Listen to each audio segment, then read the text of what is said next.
So jealousy and envy are some of the most damaging negative emotions and feelings that we can engage in. And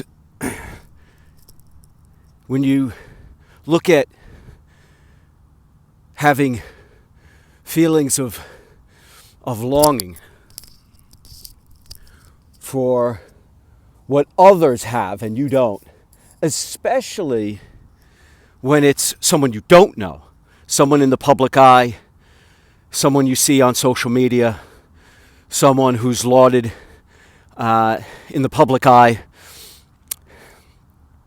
some kind of iconic character that has all the accoutrements of the luxury lifestyle, has all the esteem, the glory, and the titles, everything that you might be after yourself, or maybe even you're not after, but you're just hateful that they have these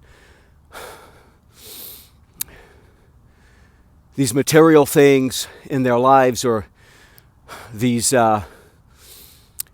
this glory that's heaped upon them by their fellow men. For you to be thirsting for such a thing, or hungering after what they have to the point where you're jealous or envious, or you downplay their accomplishments, or you cast negative aspersions on them, because they're so far removed from your life.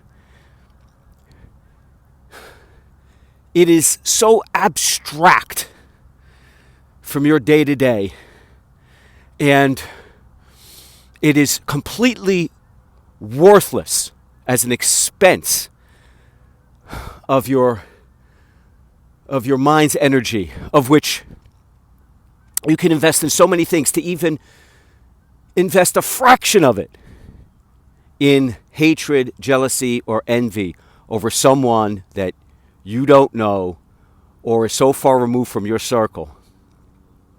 It's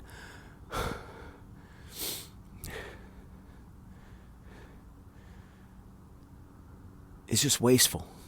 It's just wasteful of energy and a concentration and a focus that could be invested in improving yourself.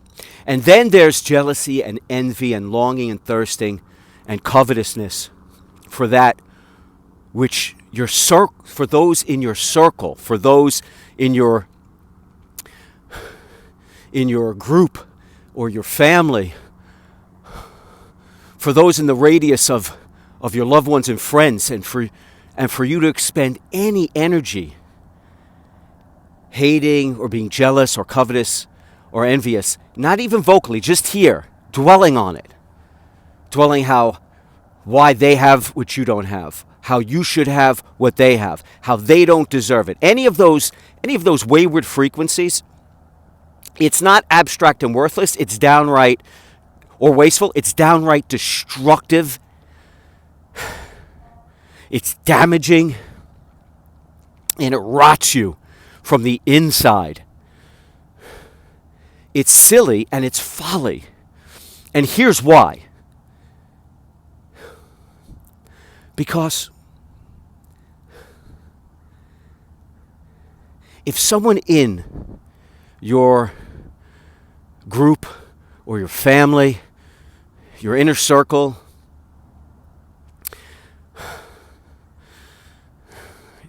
your connections, someone in your family, anyone that's close to you by just a mere degrees of separation even, and they're accomplishing, especially, let's just stick with your friends and your family, your inner circle. If someone in that group is succeeding, is doing well, is accomplishing, is reaching heights that you would like to reach, is achieving their goals, is accomplishing their ambitions, is climbing mountaintops, and is living their dream, then rejoice. Rejoice, because it means you're in the right place. It means you've got the right friends. You're spending time in the right company. You're close with the right family members. Because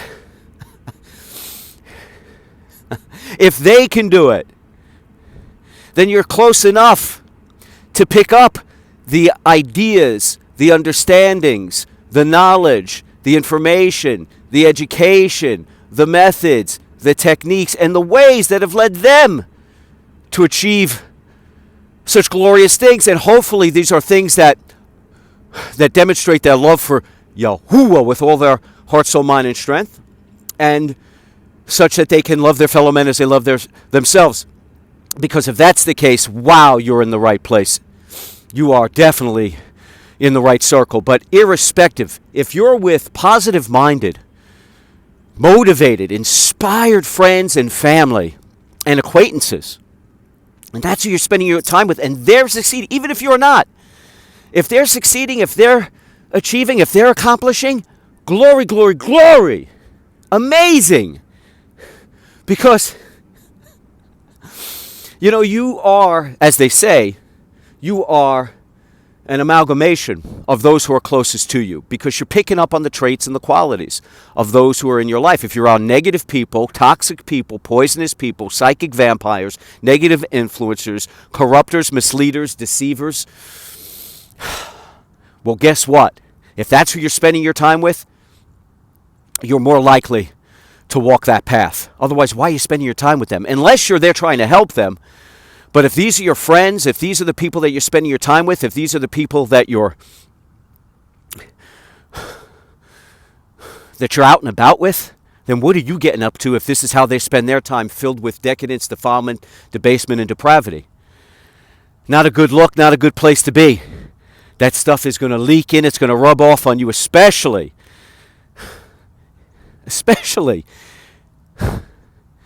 if you're doing what they're doing. But if you surround yourself with accomplishers, with achievers, with those who are living their dreams, especially if they're positive dreams and positive ideas, then these are positive influences on you. And so you should rejoice. You should be excited for them. You should be happy for them. Every win that they score, every notch on their belt is a notch in your belt, is a win for you, because you're spending time with such powerful people, with such positive people, with such motivated people, with such inspired people. This is a circle worthy of you, and they deem you worthy to be with them. How good can it get? How good could it be when we're here on this planet for such a temporary period of time? It's ephemeral, it's an illusion, it's a mirage. It's not the real, but what you do here counts. And if you're spending your time with uplifting people, encouraging people, then every time that they get to a mountaintop, every time that they achieve a goal, praise them, give them love, give them encouragement, give them kudos, give them a pat on the back. Don't be envious, don't be jealous. Their win is your win. You can learn something from them. And you could stay positive because they're positive. You could stay inspired because they're inspired. Now, again, you might not need this. You might be completely fortified, sanctified, righteous, and true, motivated, inspired, and ready to rock and roll yourself. And you're that energy source for your fellow man. Wonderful. But you want to surround yourself with people who either want and need your positive energy because they want to better their lives, or you want to be around people who can inspire and motivate you.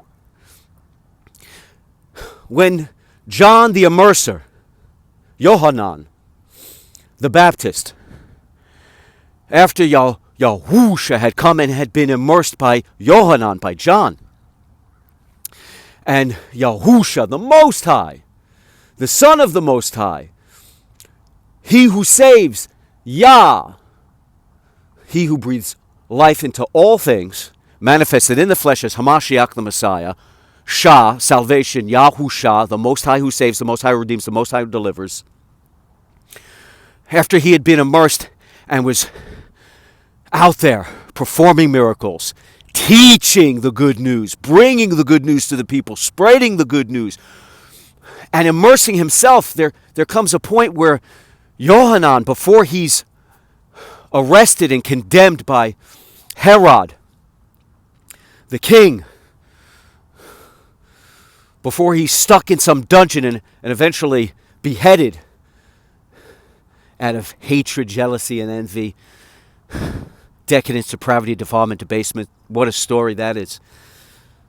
I've told that before. But before that happens, Yohanan is still immersing, I believe, in the Jordan, and his Talmudim, his taught ones, come to him and say, hey, he said, the one who you immersed is now out there immersing.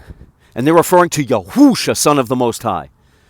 And Yohanan says to him, he says to his taught ones, to his Talmudim, he says, no one can receive matters from the rain unless they are meant to receive it. No one can receive the Spirit, I'm paraphrasing it, no one can receive the Spirit unless they're meant to receive it. And I told you, you heard me, you witnessed me say that there is one who comes after me, who came before me, that I am not Hamashiach, but the one who comes after me is the Messiah. How can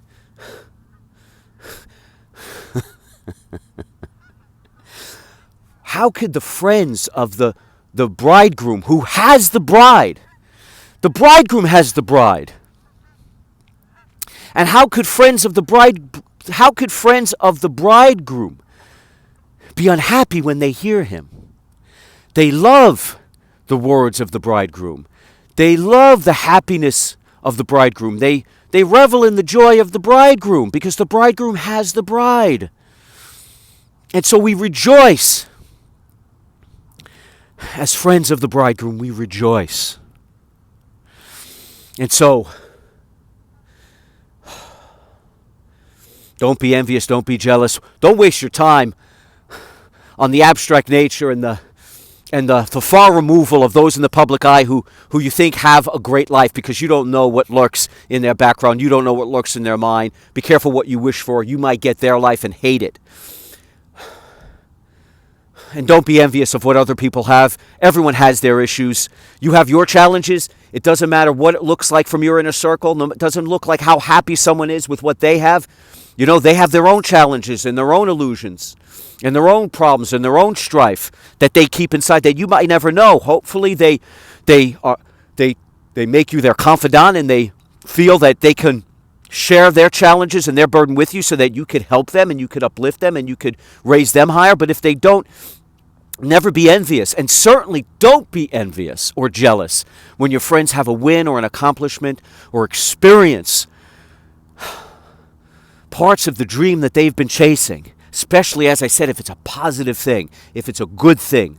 And wow, if they're chasing things that help them love Yahusha with all their heart, soul, mind, and strength, and love their fellow men as they love themselves, man, you are in the presence of wonderful things. But give your friends a pat on the back. Give your friends encouragement when they're achieving. Give your friends motivation, inspiration to go after what it is they seek, their goals, their ambitions, their targets. Be an encourager and rejoice. Be happy. Laud them up when they have a win. Their win is yours. Their joy is yours. Their success is yours. Their inspiration is your inspiration. Their motivation is your motivation. Be happy that you get to be around such wonderful and positive people.